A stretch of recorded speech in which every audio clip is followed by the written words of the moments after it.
بسم اللہ الرحمن الرحیم۔ اللہ کے نام سے شروع کرتا ہوں جو بہت ہی مہربان ہمیشہ رحم فرمانے والا ہے۔ سورہ المائدہ آیت نمبر 44۔ اِنَّا أَنزَلْنَا التَّوْرَاةَ فِيهَا هُدًى وَنُورٌ يَحْكُمُ بِهَا النَّبِيُّونَ الَّذِينَ أَسْلَمُوا لِلَّذِينَ هَادُوا وَالرَّبَّانِيُّونَ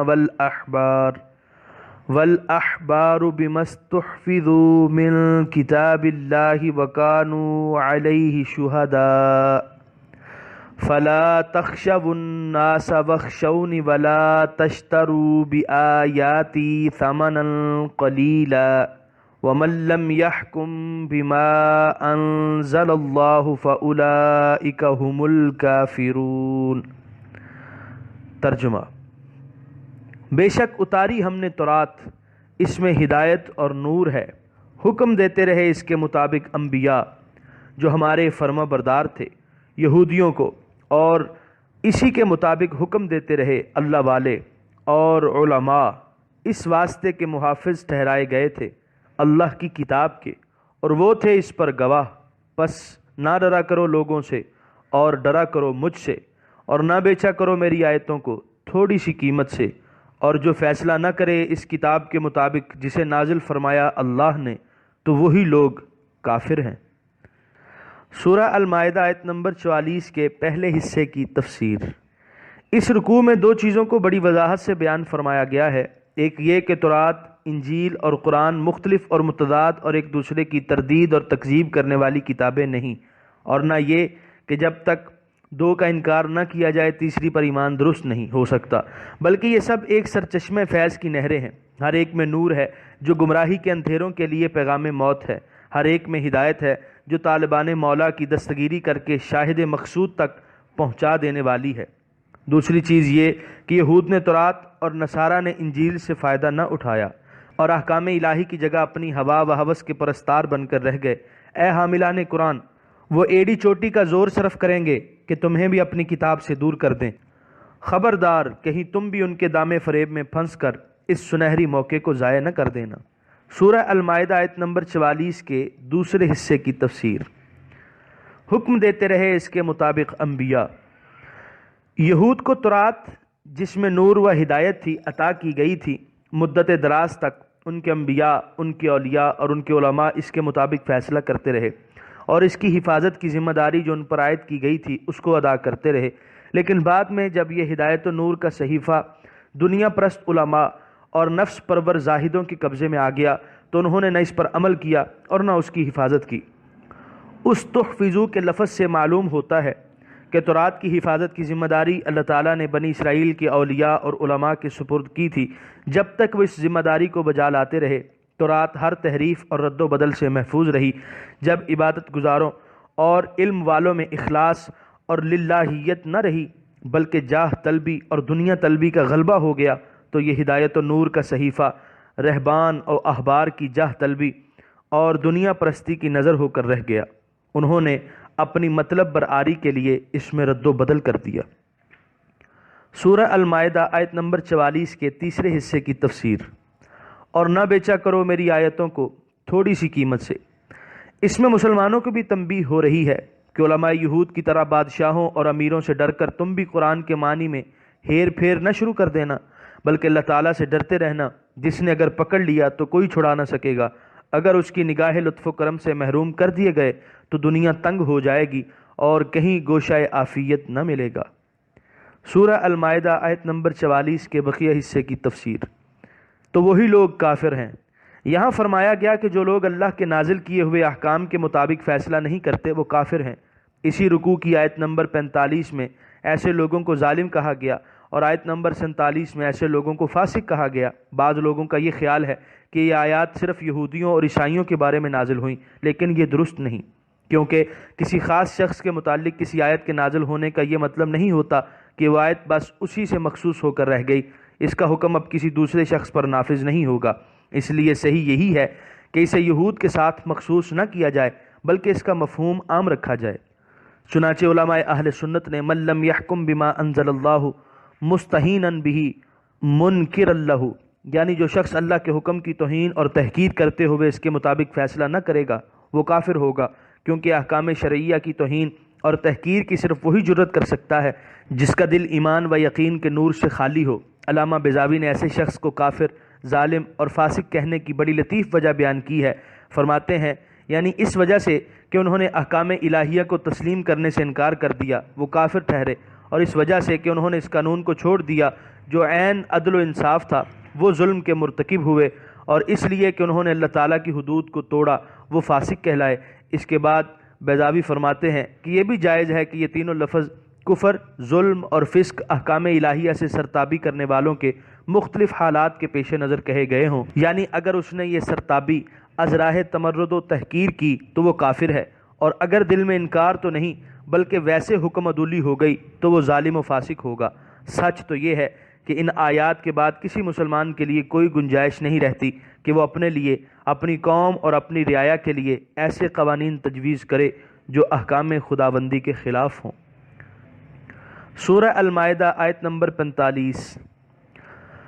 وَكَتَبْنَا عَلَيْهِمْ فِيهَا أَنَّ النَّفْسَ بِالنَّفْسِ وَالْعَيْنَ بِالْعَيْنِ وَالْأَنْفَ بِالْأَنْفِ وَالْأُذُنَ بِالْأُذُنِ وَالسِّنَّ بِالسِّنِّ وَالْجُرُوحَ قِصَاصٌ فَمَن تَصَدَّقَ بِهِ فَهُوَ كَفَّارَةٌ لَهُ وَمَن لَّمْ يَحْكُم بِمَا أَنزَلَ اللَّهُ فَأُولَٰئِكَ هُمُ الظَّالِمُونَ۔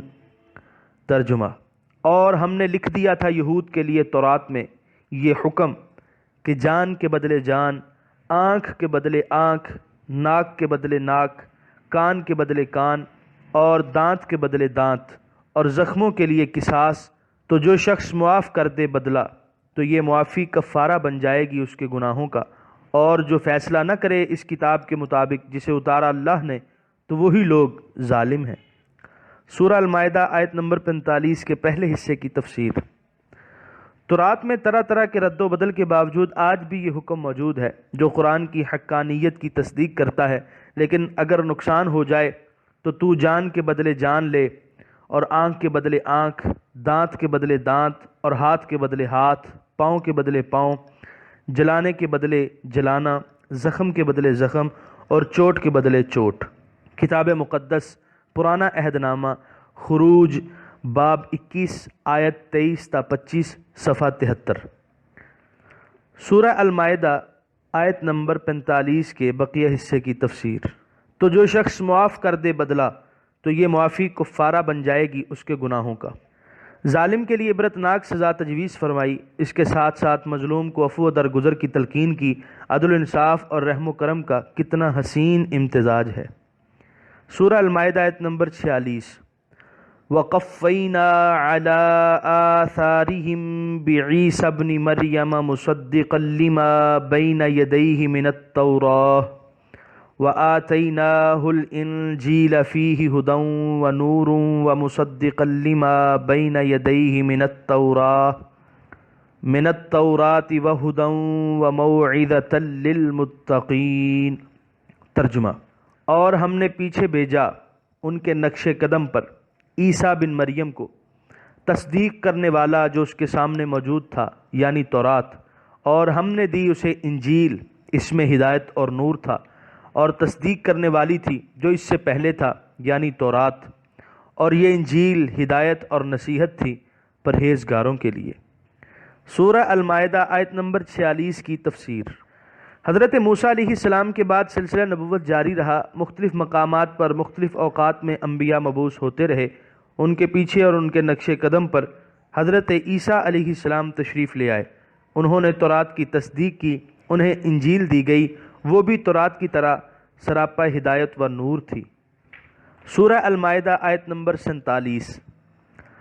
وَلْيَحْكُمْ أَهْلُ الْإِنْجِيلِ بِمَا أَنزَلَ اللَّهُ فِيهِ وَمَن لَّمْ يَحْكُم بِمَا أَنزَلَ اللَّهُ فَأُولَٰئِكَ هُمُ الْفَاسِقُونَ۔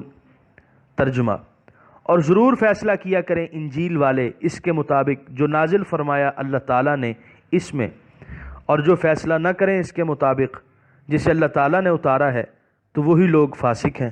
سورہ المائدہ آیت نمبر 48، وَأَنزَلْنَا إِلَيْكَ الْكِتَابَ بِالْحَقِّ مُصَدِّقًا لِمَا بَيْنَ يَدَيْهِ مِنَ الْكِتَابِ وَمُهَيْمِنًا عَلَيْهِ فَاحْكُم بَيْنَهُم بِمَا أَنزَلَ اللَّهُ وَلَا تَتَّبِعْ أَهْوَاءَهُمْ عَمَّا جَاءَكَ مِنَ الْحَقِّ لِكُلٍّ جَعَلْنَا مِنكُمْ شِرْعَةً وَمِنْهَاجًا وَلَوْ شَاءَ اللَّهُ لَجَعَلَكُمْ أُمَّةً وَاحِدَةً وَلَكِنْ لِيَبْلُوَكُمْ فِيمَا آتَاكُمْ فَاسْتَبِقُوا الْخَيْرَاتِ إِلَى اللَّهِ مَرْجِعُكُمْ جَمِيعًا فَيُنَبِّئُكُمْ بِمَا كُنْتُمْ فِيهِ تَخْتَلِفُونَ۔ ترجمہ: اور اے حبیب، اتاری ہم نے آپ کی طرف یہ کتاب قرآن سچائی کے ساتھ تصدیق کرنے والی ہے جو اس سے پہلے آسمانی کتاب ہے، اور یہ قرآن محافظ ہے اس پر، تو آپ فیصلہ فرمائیں ان کے درمیان اس سے جو نازل فرمایا اللہ تعالیٰ نے، اور آپ نہ پیروی کریں ان کی خواہشات کی، اس حق کو چھوڑ کر جو آپ کے پاس آیا ہے۔ ہر ایک کے لیے بنائی ہے ہم نے تم میں سے ایک شریعت اور عمل کی راہ، اور اگر چاہتا اللہ تعالیٰ تو بنا دیتا تم سب کو ایک ہی امت، لیکن آزمانا چاہتا ہے تمہیں اس چیز میں جو اس نے دی ہے تم کو، تو آگے بڑھنے کی کوشش کرو نیکیوں میں، اللہ کی طرف ہی لوٹ کر آنا ہے تم سب نے، پھر وہ آگاہ کرے گا تمہیں جن باتوں میں تم جھگڑا کرتے تھے۔ سورہ المائدہ آیت نمبر 48 کے پہلے حصے کی تفسیر۔ تورات و انجیل کے بعد قرآن اور اس کی چند خصوصیات کا ذکر فرمایا۔ پہلی خصوصیت تو یہ ہے کہ اس کا نزول حق کے ساتھ ہوا ہے۔ لفظ حق کی پوری تشریح آل عمران کے حاشیہ نمبر 3 میں گزر چکی ہے۔ علامہ راغب کے اس قول کا اعادہ فائدے سے خالی نہ ہوگا کہ کوئی فعل یا قول اس وقت حق کہلاتا ہے جب کہ وہ اس طرح پایا جائے جیسے چاہیے، اس اندازے سے پایا جائے جتنا مناسب اور موزوں ہو، اور اس وقت پایا جائے جب اس کی ضرورت ہو۔ اس مفہوم کو پیش نظر رکھتے ہوئے اب آپ بالحق کے لفظ کو پڑھیں تو قرآن کی جلالت شان واضح ہوگی۔ اس کی دوسری خصوصیت یہ ہے کہ یہ پہلی آسمانی کتابوں کی تصدیق کرتا ہے، اور تیسری خصوصیت یہ ہے کہ قرآن ان کتب پر مہیمن بن کر آیا ہے۔ مہیمن متعدد معنوں میں مستعمل ہوتا ہے: محافظ، نگہبان، نگران، شاہد اور امین۔ یہاں مہیمن کے یہ سارے معنی لیے جا سکتے ہیں، یعنی دین کے وہ عقائد اور اصول جو سابقہ آسمانی کتب میں بیان کیے گئے تھے، جن میں سے بعض فراموش کر دیے گئے اور بعض میں رد و بدل کر کے انہیں کچھ کا کچھ بنا دیا گیا۔ قرآن ان کا محافظ ہے، ان کو صحیح رنگ میں پیش کرتا ہے، اور اپنے صفات میں ان کی ایسی حفاظت و نگہبانی کر رہا ہے کہ اب وہاں کسی محرف کا ہاتھ نہیں پہنچ سکتا۔ قرآن آسمانی کتب کا رقیب و نگران بھی ہے، کیونکہ قرآن ہی ایک ایسی کسوٹی ہے جس سے ہم یہ معلوم کر سکتے ہیں کہ موجودہ تحریف شدہ آسمانی کتابوں میں حق کی کتنی مقدار جوں کی توں موجود ہے۔ قرآن اس بات پر گواہ بھی ہے کہ یہ کتابیں اللہ تعالیٰ نے اپنے انبیاء اور رسول پر نازل فرمائی تھیں۔ قرآن امین بھی ہے، گزشتہ انبیاء کی تعلیمات کو جوں کا توں پیش کرتا ہے، ان میں کسی قسم کا تصرف اور کمی بیشی نہیں کرتا۔ سورہ المائدہ آیت نمبر 48 کے دوسرے حصے کی تفسیر۔ تو آپ فیصلہ فرمائیں ان کے درمیان اس سے جو نازل فرمایا اللہ تعالیٰ نے۔ تورات کے نزول کی غرض و غایت بیان کرتے ہوئے فرمایا کہ یحکم بہ النبیون، اور انجیل کے نزول کا مقصد بیان کرتے ہوئے فرمایا ولیحکم اہل الانجیل، اور قرآن حکیم کے نازل کرنے کا مدعا بھی یہی بتایا فاحکم بینہم بما انزل۔ ان تمام الفاظ سے یہ بتانا مطلوب ہے کہ ان کتابوں کے نازل کرنے کا مقصد اعلیٰ یہ ہے کہ اپنی انفرادی اور اجتماعی زندگی میں، اپنے تمدنی اور معاشرتی مسائل میں، اپنی سیاسی اور اقتصادی مشکلات میں ان کی روشنی سے ہدایت حاصل کی جائے اور ان کے بتائے ہوئے راستے پر چلا جائے۔ تب ہی تو وہ فرق معلوم ہو سکتا ہے جو قانون الہی اور انسان کے بنائے ہوئے ناقص قانون میں ہے، اور اگر اس پر عمل نہ کیا جائے اور اس کی واضح ہدایات اور احکام کے ہوتے ہوئے اپنی خواہشات کی ہی پیروی کی جائے تو پھر ان کے نزول کا اصلی مقصد ہی فوت ہو جاتا ہے، اور انسان ان برکتوں سے محروم ہو جاتا ہے جو ان احکام میں مضمر ہیں۔ سورہ المائدہ آیت نمبر 48 کے تیسرے حصے کی تفسیر۔ اور آپ نہ پیروی کریں ان کی خواہشات کی۔ کسی بات سے اگر منع کیا جائے تو اس کا ہمیشہ یہ مطلب نہیں ہوتا کہ مخاطب اس کا ارتکاب کرنے والا تھا اور اسے روک دیا گیا، بلکہ کبھی منع اس لیے بھی کیا جاتا ہے کہ مخاطب جیسے پہلے اس کام سے مجتنب اور محترز چلا آ رہا ہے اسی طرح آئندہ بھی مجتنب رہے۔ یہاں حضور رحمت عالم صلی اللہ علیہ وآلہ وسلم کو ان لوگوں کی خواہشات کی پیروی سے روکنے کا مقصد یہ نہیں کہ معاذ اللہ آپ ان کی پیروی کا خیال کرنے لگے تھے اس لیے روکنا پڑا، بلکہ مقصد یہ ہے کہ جیسے پہلے آپ احکام الہیہ کی پیروی کرتے چلے جا رہے ہیں اور ان کی نفسانی خواہشات کی اتباع کا وہمہ تک بھی خاطر آتر میں نہیں گزرتا، اسی طرح آئندہ بھی ہمت و استقلال سے احکام ربانی کی اطاعت کرتے جائیے۔ سورہ المائدہ آیت نمبر 48 کے چوتھے حصے کی تفسیر۔ ہر ایک کے لیے بنائی ہے ہم نے تم میں سے ایک شریعت اور عمل کی راہ۔ شرعتن اور شریعتن ہم مانی ہیں۔ شریعت لغت میں اس راستے کو کہا جاتا ہے جو پانی کی طرف لے جاتا ہے، اسی مناسبت سے شرع اور شریعہ اس راستے کو کہا جاتا ہے جو نجات دارین کی طرف رہنمائی کرتا ہو، اور منہاج کہتے ہیں واضح اور روشن راستے کو۔ اللہ تعالیٰ ارشاد فرماتے ہیں کہ وہ عقائد اور کلیات جن پر انسان کی نجات کا انحصار ہے وہ تو تمام آسمانی کتابوں میں یکساں ہیں، لیکن شریعت کے احکام اور ان کی تفصیلات، عبادات اور ان کی شکل و صورت، حلت و حرمت کے قواعد، ان میں اختلاف ہے، اور اس کی وجہ یہ ہے کہ مختلف انبیاء کی امتوں کی ذہنی سطح، ان کا مخصوص ماحول، ان کے معاشرے کے تقاضے، ان کی سیاسی اور اقتصادی ضروریات کیونکہ مختلف تھیں، اس لیے ان فروعات میں اختلاف ناگزیر تھا۔ سورہ المائدہ آیت نمبر 48 کے 5ویں حصے کی تفسیر۔ اور اگر چاہتا اللہ تعالیٰ تو بنا دیتا تم سب کو ایک ہی امت۔ یہاں اس شبے کا ازالہ کیا جا رہا ہے کہ اگر اصول و کلیات کی طرح فروعات میں بھی اختلاف نہ ہوتا تو کیا اچھا ہوتا، دین کے نام پر یہ مختلف قسم کی گروہ بندیاں ختم ہو جاتیں۔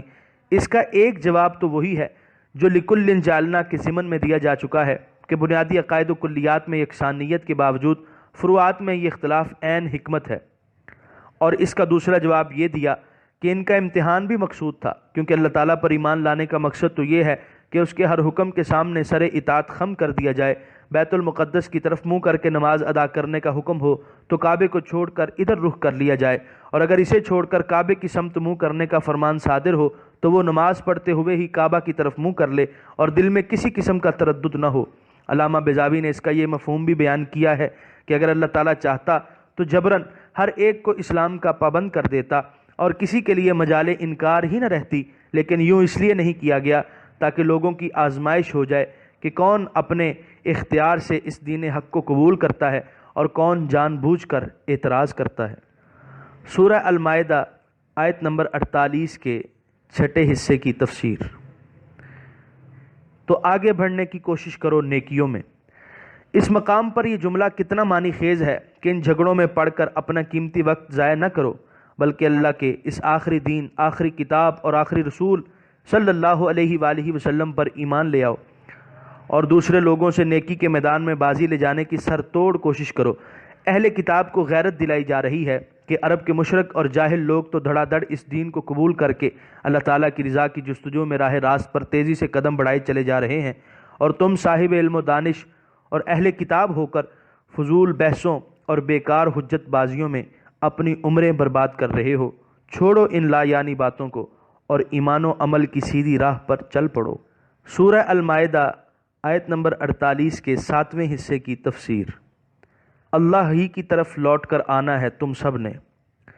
یہ دنیا جس کی دلچسپیوں میں تم کھو کر رہ گئے ہو یہ تمہاری عارضی قیامگاہ ہے۔ تمہیں ایک دن یہاں سے رخت سفر باندھنا ہے اور اپنے علیم و خبیر رب کی عدالت میں پیش ہونا ہے۔ اپنی بدعملی اور گمراہی پر اب تو تم طرح طرح کے خوبصورت پردے ڈال کر لوگوں کی آنکھوں میں خاک ڈال سکتے ہو، لیکن اس روز کیا کرو گے جب سب پردے اٹھا دیے جائیں گے اور حقیقت بے نقاب ہو جائے گی۔ سورہ المائدہ آیت نمبر 49۔ وَأَنِحْكُمْ بَيْنَهُمْ بِمَا أَنزَلَ اللَّهُ وَلَا تَتَّبِعْ أَهْوَاءَهُمْ وَاحْذَرْهُمْ أَن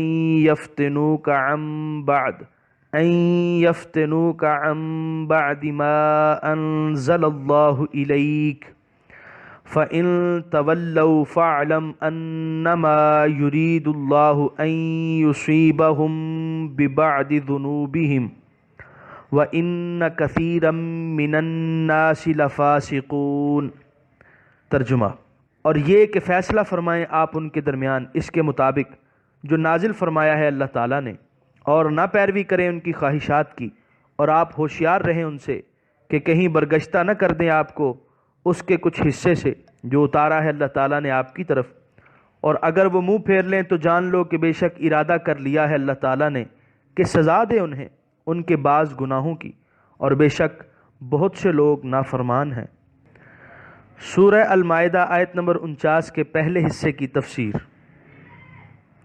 مسلمانوں کو آگاہ کیا جا رہا ہے کہ اہل کتاب خود تو احکام الہیہ سے منہ موڑ چکے تھے اور اپنی کتابوں سے رشتہ توڑ چکے تھے، لیکن اب وہ یہ بھی گوارا نہیں کر سکتے کہ تم ہدایت کی راہ پر چلو، اس لیے وہ طرح طرح کے شبہات، قسم قسم کے اعتراضات اور گوناہ گوں وسوسوں سے تمہیں بھی اپنے دین سے برگشتہ کرنے کی بھرپور کوشش کریں گے۔ خبردار، ان کے جال میں پھنس کر اللہ کے دین قیم کی رسی چھوڑ نہ دینا۔ آج بھی گم کردہ راہ لوگ متاع دین لوٹنے کے لیے اپنی کوششیں صرف کر رہے ہیں، پانی کی طرح روپیہ بہایا جا رہا ہے۔ فتنوں اور سازشوں کا ایک ٹھاٹے مارتا ہوا سیلاب اسلامی اقدار کو بہا لے جانے کے لیے بڑا چلا آ رہا ہے۔ کاش ہم قرآن کی اس تنبیہ پر کان دھریں اور ہوشیار ہو جائیں۔ چور نہیں بلکہ وہ مالک قابل ملامت ہے جو اپنے قیمتی سامان کی حفاظت نہیں کرتا۔ حضرت ابن عباس رضی اللہ عنہما نے اس آیت کا شان نزول یہ بیان فرمایا ہے کہ چند یہود علماء نے، جن میں ابن سوریہ، کعب بن اسد اور ابن سلونہ ان کے اکابر بھی تھے، یہ مشورہ کیا کہ آؤ چلیں محمد فداہ امی و ابی صلی اللہ علیہ وسلم کے پاس اور انہیں کسی ہیلے سے اپنے دین سے برگشتہ کریں۔ فَإِنَّمَا هُوَ بشر، وہ بشر ہی تو ہے، اسے دھوکہ دینا کیا مشکل ہے۔ بڑی سوچ بچار سے ایک منصوبہ تجویز کیا اور حضور صلی اللہ علیہ وسلم کی خدمت میں حاضر ہوئے اور کہنے لگے کہ آپ جانتے ہیں کہ ہم یہود کے احبار یعنی علماء ہیں، اور اگر ہم آپ کا دین قبول کر لیں تو سب یہودی مسلمان ہو جائیں گے۔ ہم آپ کے پاس اس لیے آئے ہیں کہ ہمارا بعض لوگوں کے ساتھ کچھ تنازع ہے، ہم اس کے تصفیے کے لیے آپ کے پاس آئیں گے۔ اگر آپ نے اس کا فیصلہ ہمارے حق میں کیا تو ہم سب مسلمان ہو جائیں گے اور ہمارے ایمان لانے سے سارے یہودی اسلام قبول کر لیں گے۔ بہت ہی خطرناک تھی یہ سازش۔ انہیں اچھی طرح علم تھا کہ کسی کے اسلام قبول کرنے سے جو مسرت حضور صلی اللہ علیہ وسلم کو ہوتی ہے وہ اور کسی چیز سے نہیں ہوتی۔ وہ عقل کے اندھے سمجھ رہے تھے کہ بشر ہی تو ہے، ہمارے جال میں پھنس جائے گا، لیکن حقائق عالم کو بے حجاب دیکھنے والا، اسرار کائنات کے رخ سے ہر نقاب الٹ دینے والا، دین اسلام کا سچا دائی یہ رشوت کب قبول کر سکتا تھا؟ جس کی فراست نور خداوندی سے روشن تھی، اس سے ان کی چال کیوں کر مخفی رہ سکتی تھی؟ حضور صلی اللہ علیہ وسلم نے صاف انکار کر دیا۔ فنازلت ہذہ الآیہ، تو یہ آیت نازل ہوئی۔ وہ بیچارے ساری عمر اسی غلط فہمی کا شکار رہے کہ یہ بھی ہماری طرح بشر ہیں، اور ان کی نگاہیں مقام محمدی صلی اللہ علیہ وسلم کی رفعتوں کو نہ دیکھ سکیں، آفتاب مصطفی کی جلوہ سامانیوں کو نہ پا سکیں۔ آج بھی توحید کی آڑ لے کر شان رسالت کی عظمتوں کا انکار کرنے والے بعین ہی یہی الفاظ دہراتے سنائی دیتے ہیں۔ اس یہودی ذہنیت کو مسلمان کہلانے والوں نے کیوں اور کیسے قبول کر لیا، بڑی حیرت اور افسوس کا مقام ہے۔ سورہ المائدہ آیت نمبر 49 کے بقیہ حصے کی تفسیر۔ اللہ تعالیٰ نے کہ سزا دے انہیں ان کے بعض گناہوں کی۔ بار بار فہمائش کے باوجود وہ اپنی اصلاح پر آمادہ نہیں۔ اس سے معلوم ہوتا ہے کہ یہ اس سزا کے لیے بہت بےتاب ہے جو ایسے سرکش مجرموں کے لیے مقرر ہے۔ چنانچہ وہ وقت آیا جب مدینہ کی پاک سرزمین سے ان کو جلا وطن کر دیا گیا، کئی قتل کر دیے گئے، باقی جزیہ دینے پر مجبور ہو گئے۔ سورہ المائدہ آیت نمبر 50۔ افحکم الجاہلیۃ یبغون ومن احسن من اللہ حکما لقوم یوقنون۔ ترجمہ: تو کیا وہ جاہلیت کے زمانے کے فیصلے چاہتے ہیں، اور اللہ تعالیٰ سے بہتر کس کا حکم ہو سکتا ہے اس قوم کے نزدیک جو یقین رکھتی ہے۔ سورہ المائدہ آیت نمبر 50 کی تفسیر۔ جاہلیت اس نظام حیات کو کہتے ہیں جہاں قانون سازی کا کامل اختیار خالق کائنات کو نہ ہو بلکہ انسانی اغراض اور خواہشات کے ہاتھ میں ہو، جہاں اقتدار و حکومت کی مسند پر وحی الہی کی بجائے انسان کا ناقص اور ناتمام علم قابض ہو۔ اللہ تعالیٰ فرماتے ہیں کہ جب تم ان آسمانی کتابوں کی اطاعت کو گراں سمجھ رہے ہو جن میں ہدایت ہی ہدایت، نور ہی نور ہے، تو اس کا مطلب یہ ہوا کہ تم دور جہالت کے اس ظالمانہ نظام کو اپنانا چاہتے ہو جس میں غریب و امیر، کمزور اور طاقتور، حاکم اور محکوم کے لیے الگ الگ قانون تھے۔ ذرا سوچو، اللہ تعالیٰ کے مقرر کیے ہوئے احکام جو عین عدل و انصاف اور مجسم رحم و کرم ہیں وہ بہتر ہیں، یا تمہارا یہ ظالمانہ نظام جہاں خواہشات نفسانی کی سروری ہے۔ یہاں پر چھٹے پارے کا 11واں رکوع مکمل ہوا۔